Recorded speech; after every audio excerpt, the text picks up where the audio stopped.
Hoje, finalmente, começou o simpósio, né? E o simpósio, ele começou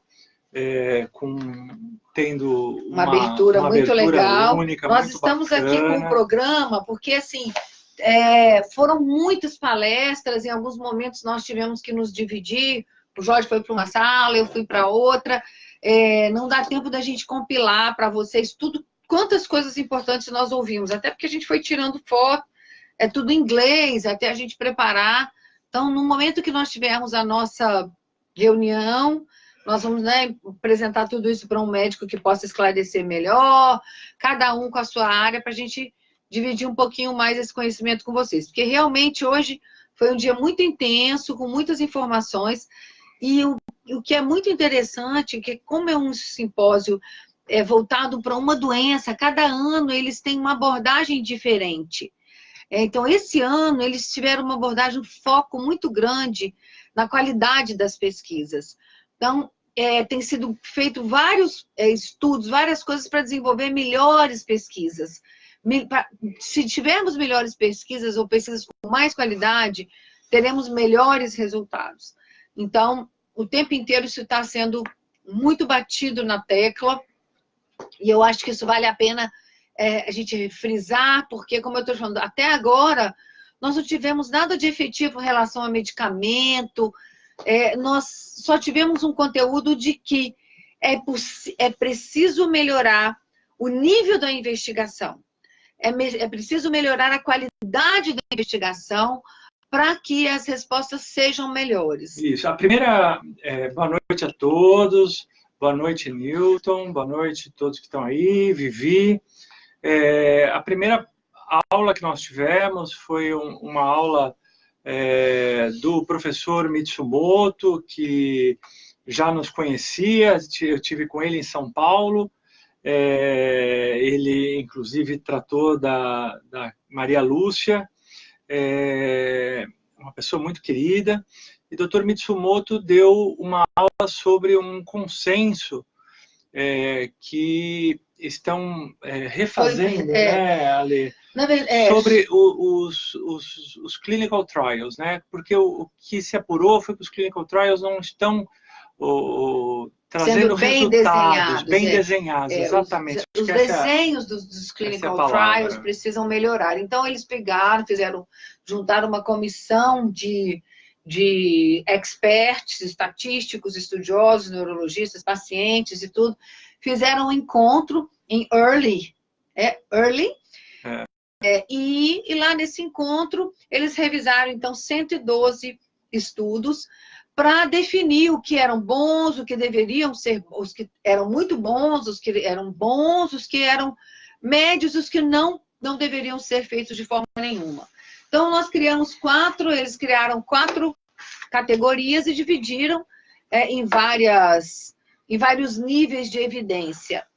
Isso foi muito legal, porque vai ser um direcionamento muito forte para as próximas pesquisas. Como eu falei, o foco desse evento até agora foram pesquisas. Como melhorar a qualidade da pesquisa na ela.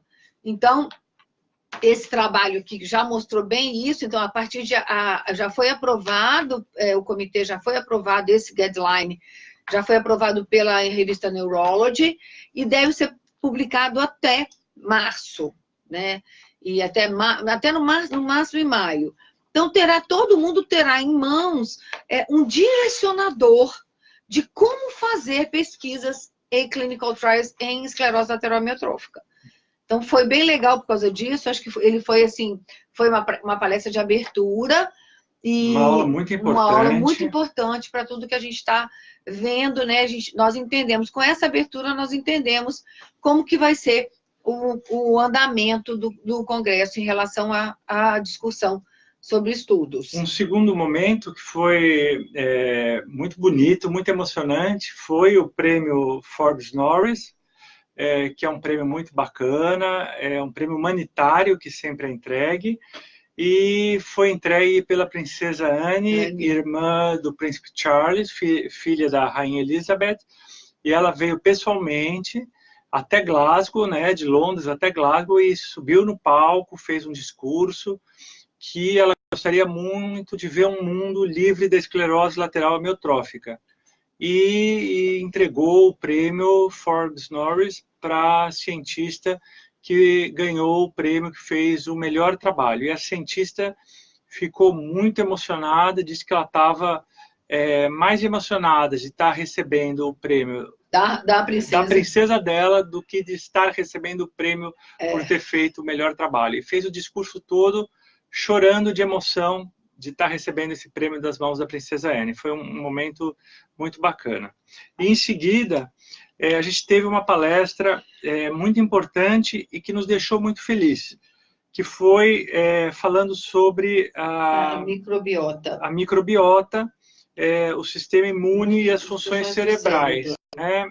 E é uma coisa que quem vem acompanhando a Procura já vê que é o que a Jennifer já vem falando já faz bastante tempo, mas isso ficou muito claro no simpósio em junho, no encontro de pacientes, já foi falado na palestra e na aula que ela deu na véspera, pré-simpósio também, que a microbiota, né, é uma coisa muito importante. O que é isso? É que você, no intestino, tem que ter micróbios bons e tem que tomar cuidado com os micróbios ruins, né? Porque essas a microbiota ruim, ela pode passar pelo intestino e contaminar o organismo da pessoa e tem uma influência no sistema nervoso. Né? Na verdade, o que foi bem discutido aqui é assim, é importante ter a flora, né, a microbiota no intestino, porque existe uma relação direta entre a formação da microbiota e do sistema imune cerebral. Então, tanto que tem sido utilizado probióticos, né? Ele citou até o kefir e tal, são coisas que a gente utiliza para que a gente mantenha a flora intestinal, que tenha esses microbióticos, esses microbiotas, para que eles sejam imunoprotetores. Então, ele fala que... Isso, só corrigindo aqui, que as ruins, elas levam ao aumento da permeabilidade intestinal, fazendo ter absorção de substâncias que são maléficas à saúde. Isso, não é isso? Isso. Então, outra coisa importante que eles falaram em relação à microbiota, foi muito interessante que eles apresentaram um rato e colocaram um rato numa bolha, eles chamaram de bubbles. Então, quando esse rato vive nessa bolha, ele tem perda da função neuronal. Então, mostrando que existe uma relação, né? Isso é um estudo, né, gente? Está em estudo, mostrando que existe uma relação entre a formação da microbiota intestinal e o desenvolvimento cerebral. Então, os ratos que estão envolvidos nessa bolha, eles não tiveram desenvolvimento cerebral. Então, muitas vezes, a gente utiliza muitos medicamentos que fazem com que a gente perca a microbiota da intestinal. E aí acaba ocasionando doenças cerebrais. Eles falaram muito, muito, muito da relação entre o probiótico e as alterações sociais. Falaram muito das alterações cognitivas, das relações, das psicoses, das alterações de...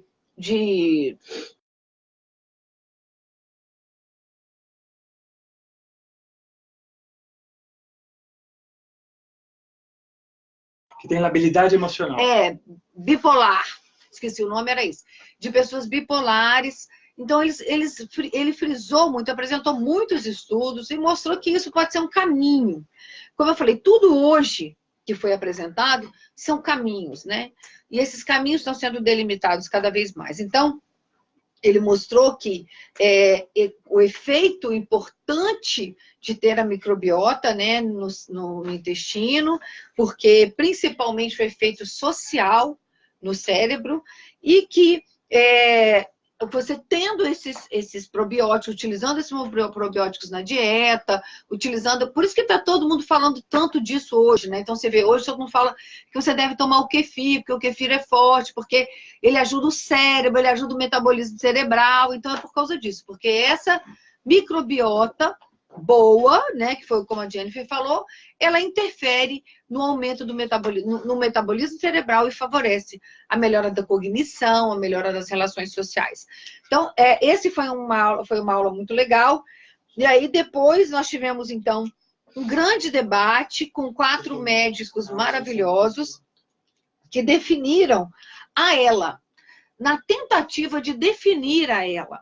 E aí teve a Shalab, a Orly, a doutora Orla Hardman, o doutor Michael Keenan, da Austrália, o doutor Rosenfield e o doutor Roger Miller, dos Estados Unidos. Isso. Eles definiram, então, as diferentes faces da doença.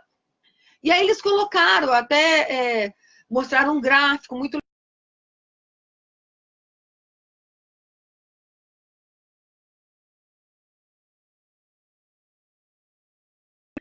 de que a tecnologia, que a genotipagem, a avaliação genética, é o que vai definir o tratamento.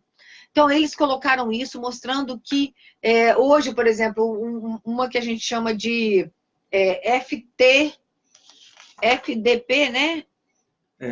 TDP. TDP 43. TDP 43 é uma linha, um genótipo importante. Aliás, um dos estudos mostram que daquelas 30 variações genéticas que a gente já mostrou, 97% dos pacientes têm o TDP 43. Né? Então, ele é o mais prevalente. Ele é o mais prevalente, exatamente. E ele, muitas vezes, ele está relacionado com a doença mais leve, com a doença que fica mais tempo. Né? Inclusive, foi colocado também um pouquinho sobre a esclerose lateral primária, né? Que é também uma doença mais leve. E aí, esse foi o momento da manhã que teve esse debate, onde cada um apresentou a importância de se olhar para a verificação genética, para a avaliação genética e para a criação da genotipagem para desenvolver novos testes e novos trabalhos. À tarde, tivemos umas outras mesas e nós nos dividimos também. E eu fiquei com uma mesa onde falava sobre a decisão de fazer algumas coisas, ou seja, eu quero me decidir em fazer a gastrostomia, eu quero me decidir em fazer a traqueostomia, e apresentaram 2 programas de computador, onde o paciente mesmo poderia responder o que pode causar nesse... A pessoa perguntou-lhe uma coisa, eu me perdi.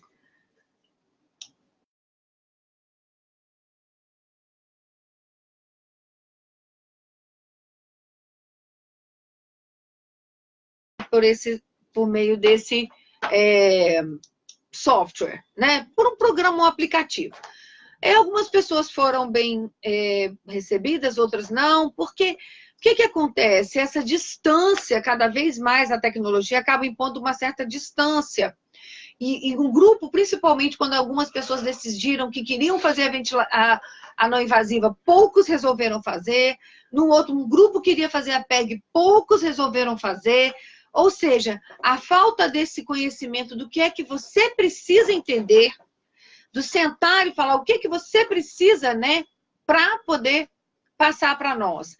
Então, é muito importante que a gente tenha esse contato no dia a dia. Esses foram os trabalhos. E outra coisa que eles fizeram muito, que eles discutiram muito, é a avaliação da estrutura do genoma. Então, realmente, os trabalhos vão ser direcionados para a estrutura do genoma. Por quê? Porque eles querem desenvolver estudos que façam com que cada linha de pesquisa seja feita com um grupo, com um genótipo, né, com um grupo específico. Dessa forma, diminui a capacidade de erro entre uma patologia e outra. Então, eles estão querendo fazer essas divisões. Eles mostraram um estudo que foi feito com 3 divisões diferentes, com 3 tipos de genes diferentes, e que cada medicamento se mostrou diferente. Então, a gente sabe que isso é uma coisa que temos que buscar, né, que o Brasil tem que tentar conseguir que todo paciente faça o teste genético e principalmente faça avaliação. Por quê? Porque tem aumentado muito a quantidade de gene que tem sido detectado na doença. E quanto mais, como ele falou, quanto cada ano mais a gente vê novos genes sendo relacionados com a doença. Então, agora a gente tem o TDP-43, que foi muito falado. Só para a gente se corrigir aqui, para não falar besteira. O TDP-43 não é uma mutação genética, é uma proteína, uma alteração de uma proteína. E 97% dos pacientes têm essa proteína alterada, tá bom? Não é uma mutação genética, mas tem uma alteração de proteína. Sim. Então, nas mutações genéticas, o que a gente vê, o maior grupo é o grupo do C9orf72. E uma alteração de proteína é a proteína TDP-43, é o que a gente vê que 97% dos pacientes têm essa proteína alterada. Tá? E enquanto eu estava assistindo essa, o Jorge foi assistir uma parte de neuroimagem, apesar de ser para nós muito difícil. Algumas pessoas perguntando aí, sim, tinham pessoas aqui, tinha o doutor Acari estava, o doutor Marcos Cheia também estava assistindo. Como são várias mesas, né, que a gente várias salas a gente acaba se dividindo, mas nessa sala de neuroimagem não tinha nenhum brasileiro. E nós até tiramos várias fotos para a gente depois apresentar para um profissional que entenda especificamente de neuroimagem e possa esclarecer um pouquinho mais para nós. Mas, de uma forma geral, eu acho que o que ficou legal, principalmente, uma outra coisa que vai ser muito discutida é sobre o estilo de vida, né? E a prática do esporte em relação ao metabolismo cerebral. Então, existe alguns esportes que efetivamente levam ao hipermetabolismo cerebral. E pelo que foi observado, principalmente pelos exames de PET scan, foi possível observar que algumas áreas que têm esse hipermetabolismo são condizentes com as áreas que desenvolvem a esclerose lateral amiotrófica. Então,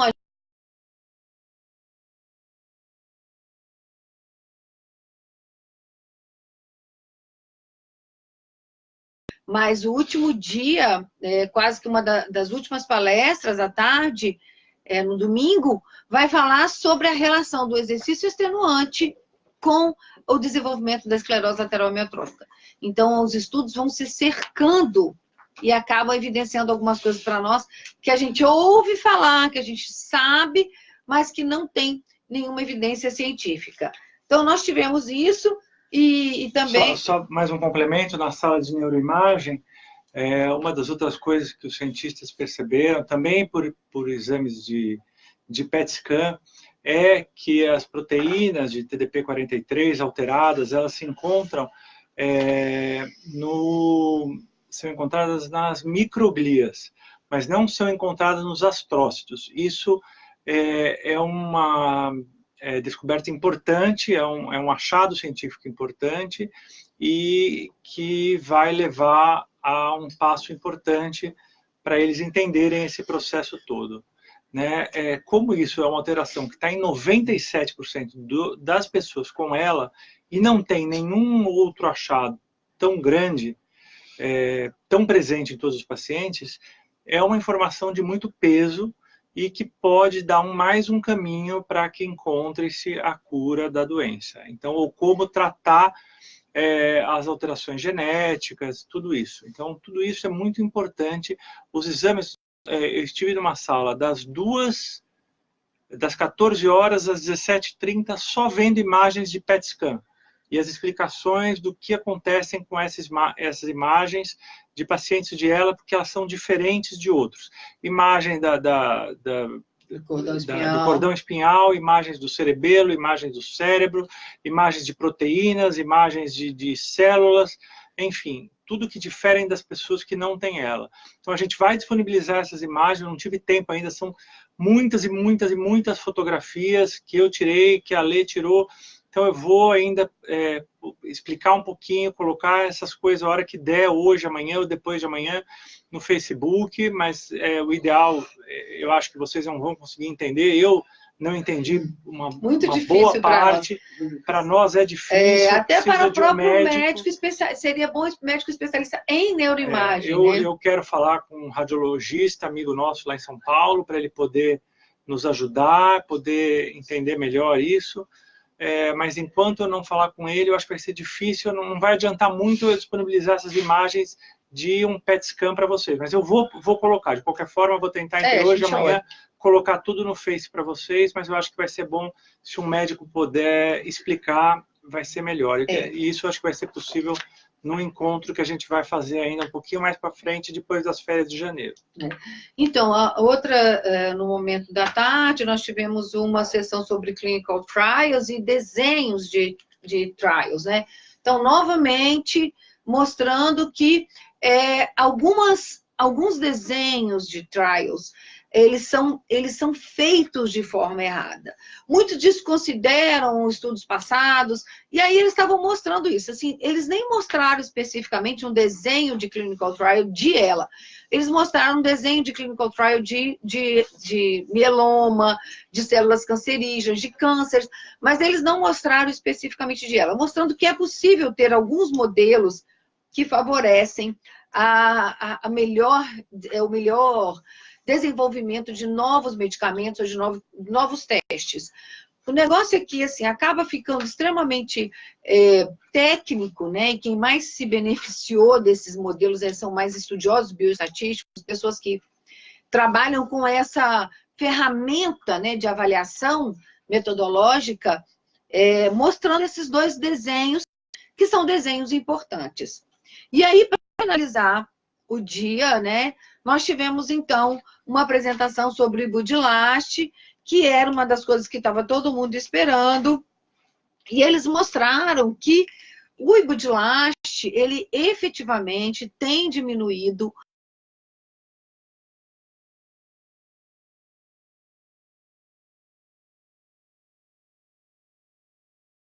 tudo com o Ibudilaste, porque até certo momento eles estavam usando um modelo de estudo e o modelo não deu certo. Aí eles remodelaram, e esse novo remodelamento, eles até chamam mesmo a nova composição, né, de um ponto, né, de um endpoint, para analisar o uso estendido do Ibudilaste. O resultado foi positivo, não houve muita empolgação da plateia, ninguém perguntou nada, não teve nada de específico, mas mostrou que o Ibudilaste realmente tem uma diminuição da progressão da doença. Muito na parte de capacidade vital, mostrou muito, mas também continua no mesmo padrão de todos. A doença o medicamento tem melhor resposta quando a doença está no início e que ela tem um desenvolvimento lento. Então, todas as respostas positivas estão desenhadas desse jeito. Então, eu acho que mais uma vez, a gente sabe que para fazer parte de um clinical trial, né, é preciso estar numa fase muito inicial da doença. E essa é a grande dificuldade que a gente tem no Brasil, é fazer essa detecção tão rápida do que está acontecendo. E aí, como notícia ruim, é que tinha um outro medicamento chamado NP001, que o Dr. Robert Miller, dos Estados Unidos, apresentou, e esse que foi um regulador autoimune, um novel autoimune, que não teve resposta absolutamente nenhuma, não teve nada de significativo, os estudos não foram significantes, então ele não tem indicação. Mas aí tem um detalhe, como eu estou falando para vocês, é um detalhe importante. Por quê? Porque o desenho do modelo do desenho não está sendo legal. Então, é isso que eles estão tentando reestruturar e mostrar que é possível fazer trabalhos melhores, utilizando novos desenhos e modelos metodológicos. Hoje nós tivemos também essa parte que o Jorge foi acompanhar sobre a neuropatologia do TDP-43, né? Mostrando toda que a neuroimagem. Sobre toda a parte da neuroimagem e a parte também da inclusão, principalmente em mecanismos de demência frontotemporal, em outros tipos de déficit. Como nós falamos, são pontos muito importantes. É um simpósio extremamente científico, né? Um simpósio onde a gente percebe que as pessoas estão realmente estudando alguma coisa. Eu gravei a aula todinha do Dr. Brooks falando sobre o Ibudilaste. Eu vou tentar enviar para colocar no canal da Procura, para a gente dar uma olhadinha. É uma aula toda em inglês, mas quem quiser acompanhar, vai lá que eu vou tentar passar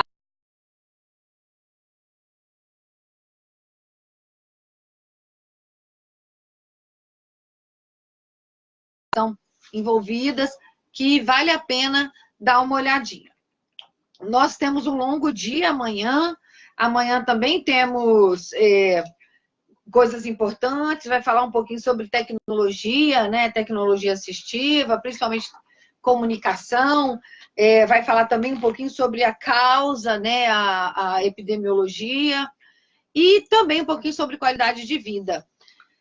Como eu falei, o simpósio tem muita coisa, né? Tem muitas coisas que estão sendo discutidas. E eu acho que vai ser preciso a gente ter um pouquinho mais de tempo para começar a passar isso para vocês com mais calma. Acabou agorinha mesmo, né? Nós estamos desde cedo envolvidos com isso, mas acreditamos que até, né, até fevereiro a gente vai conseguir. Mas acho que o mais importante foi isso. Sobre o Ibudilaste, foi definido qual o tempo de diagnóstico que seria mais indicado. Não o tempo, mas a capacidade vital e a percepção lenta da doença, Benito. Então, quando o paciente ainda tem uma capacidade vital maior, ele acima de 65%, que tem uma ALSFR maior também, e que tem pouca perda da capacidade pulmonar a cada 2, 3 meses, e que também perca poucos pontos na escala de avaliação a cada mês.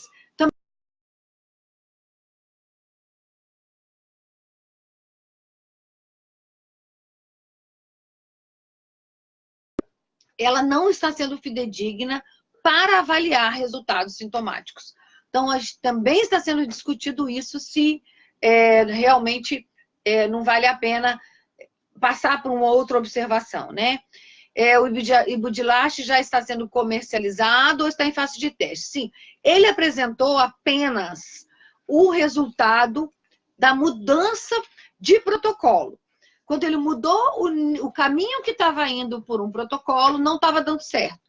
Na hora que eles fizeram um ajuste metodológico, o medicamento começou a dar certo. A gente já sabe que o Ibudilaste está na fase 3, então ele não vai demorar a ser liberado. No Japão, me parece que ele é usado para... Junto com o Edaravone.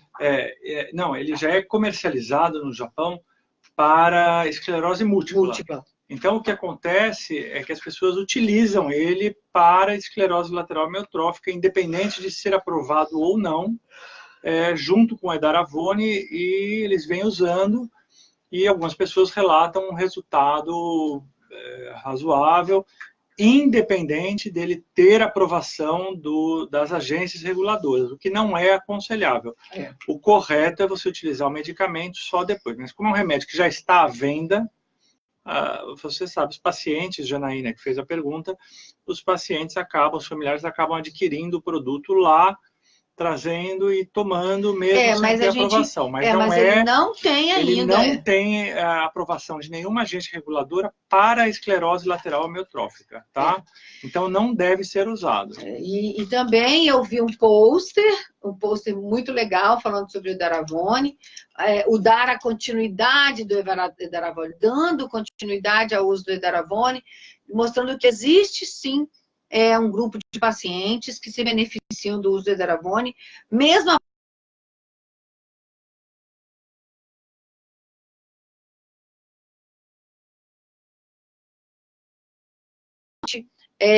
mudar o Edaravone para medicação oral, né? Então, por causa de toda a dificuldade e tal, mas a gente sabe que tem muitas coisas que estão acontecendo. Então, Miralene, realmente, de concreto, a notícia boa é o Ibudilaste, que está sendo bem direcionado.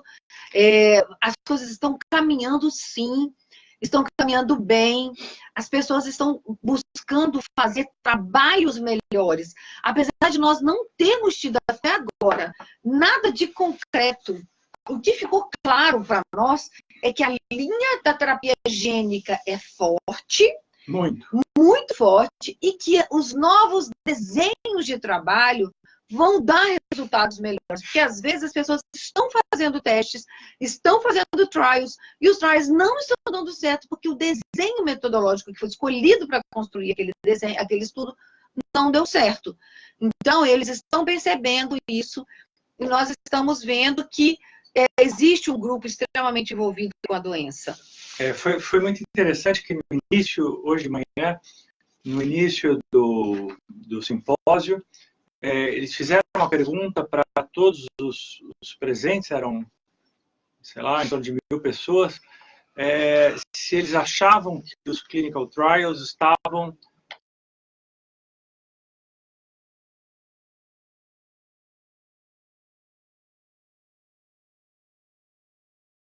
uma escala que eles consideravam eficientes. E apresentaram um resultado, em ambos os casos, menos de 20% das pessoas achavam que ambos estavam bons, né? Quer dizer, 80% não achavam que os clinical trials estavam sendo feitos da forma correta, e também mais de 80% das pessoas achavam que os clinical, que a escala não é 20%. Não. No final das contas, assim, o que ficou é que 80%... Não, mesmo antes e mesmo depois. Então, né? 80% achou que a escala não é eficiente, que ela não mostra, e 20% achou que a escala era eficiente. Mesmo depois do final de tudo... Não, e quanto ao clinical trial, o mesmo número. Mesma coisa. 80% achou que os clinical trials não tinham um desenho exatamente bom, isso. E só 20%, ou menos 20%, achavam que eles tinham um desenho bom. E aí pediram, isso era antes de começar o simpósio, e aí pediram para que as pessoas todas votassem. E acabada a votação, o número variou muito pouco. Ficou também a mesma coisa. Menos de 20% achou que estava bom, mais de 80% achou que estava ruim. Ou seja, bateu exatamente com o que tinha antes de começar o simpósio. Ou seja, essas coisas precisam mudar para encontrarem o que a gente tanto precisa, que é a cura da esclerose lateral amiotrófica.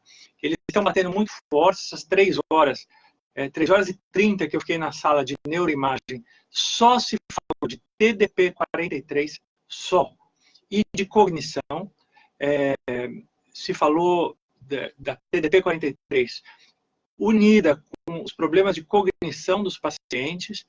A gente, quando falava antigamente que o paciente de ELA sempre mantinha a cognição, hoje se fala que uma grande parte não mantém a cognição, mas não quer dizer que ele tenha doença frontotemporal, quer dizer que ele pode ter algum problema de cognição na fala, algum problema de cognição de entendimento, de humor, de habilidade emocional, enfim, vários tipos. Isso vocês vão ver depois nos slides que eu vou tentar mandar, que aqui já passou de 11 horas da noite, e amanhã às 6 e pouco a gente estaremos novamente tomando café para descer para ir para o simpósio, enfim. Realmente a gente precisa dormir um pouquinho, mas eu vou tentar mandar ainda hoje alguma coisinha para vocês entenderem tudo. E assim, hoje o que a gente queria passar para vocês de forma rápida, as coisas qual é a tendência que o simpósio está tendo, porque cada ano existe uma tendência. Essa é a tendência que nós estamos percebendo, que existe realmente essa linha genética nesse estudo, e que as pessoas estão voltadas a reorganizar esses estudos. Então, eu acho que existem alguns paradigmas que estão sendo quebrados, e isso é legal, porque as pessoas estão se debruçando. Tem até uma muito legal, que eu achei maravilhosa, que é uma das coisas que eu mais tenho comentado com o Jorge, é que na nossa vida profissional a gente tem que sair da caixa. Né? Então, a gente tem que parar de achar que as informações prontas são as melhores. Né? É possível construir, para construir conhecimento, você tem que quebrar paradigmas, e é o que eles estão fazendo. Então, quando eles perceberam que todo mundo usa a escala, e a escala não serve para nada, e todo mundo está usando o mesmo modelo de desenho, e esses modelos de estudo não estão levando a lugar nenhum. Então, é hora de olhar para outro lado. Vamos ver qual é o outro lado que tem, e o que esse outro lado pode trazer. Então, eu acho que é muito legal. Nós estamos tendo uma variação genética muito grande, muitos genes sendo aparecendo, e às vezes é por aí o caminho. Eu acho que vai ser por aí o caminho. Eu acho que vai ser o caminho da gente encontrar qual é essa alteração genética e qual droga que vai servir para essa alteração genética. Né? É isso que eles estão tentando demonstrar. Então, eu acho que ficou muito legal e amanhã a gente tem muitas outras coisas. Amanhã